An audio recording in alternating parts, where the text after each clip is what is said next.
కాకినాడ రేచర్లపేటలో గల JCP church ఆధ్వర్యంలో మట్ల ఆదివారం కార్యక్రమాన్ని ఘనంగా నిర్వహించారు. మట్ల ఆదివారం ర్యాలీని జేసీపీ చర్చ్ పాస్టర్ హానుక్ బాబు దైవ ప్రార్థన చేసి ప్రారంభించారు. కార్యక్రమంలో భాగంగా సండే స్కూల్ చిన్నారులు, చర్చ్ సభ్యులు మట్టలు పట్టుకుని స్తుతి గీతాలు ఆలపిస్తూ రేచర్లపేట వీధుల్లో యేసుక్రీస్తుని ఆరాధిస్తూ ముందుకు సాగారు.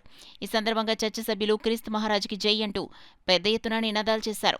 ఈ సందర్భంగా సంఘ కాపరి హానుక్ బాబు మాట్లాడుతూ లోకంలో సమస్త జనులు పాపాన్ని యేసుక్రీస్తు ప్రభు తనపై వేసుకుని శిలువధారణ చేశారన్నారు.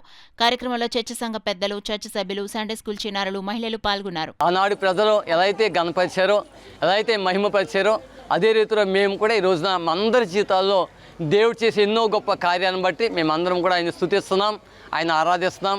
దేవునికే మహిమ కలుగును గాక. మరి యేసు ప్రభువారు ఈ భూమి మీద జీవించిన దినాల్లో మరి చనిపోయి 4 రోజులు అయినటువంటి లాజరును ఆయన బ్రతికించాడు. అంతేకాదు భయంకరమైనటువంటి కుష్ఠరోగంతో ఉన్న వారిని బాగు చేశాడు. అలాగే మరి 38 సంవత్సరాల నుంచి పడి ఉన్నటువంటి పక్షవాయుగరవాన్ని దేవుడు బాగు చేశాడు. ఇటువంటి అనేకమైన గొప్ప కార్యాలు ఆయన చేస్తున్నాడు.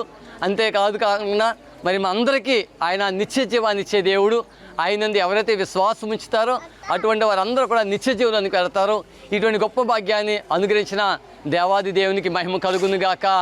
బోలో కృష్ణ మహారాజుకి, రాజుల రాజుకి, త్వరగా రాబోచిన రారాజుకి.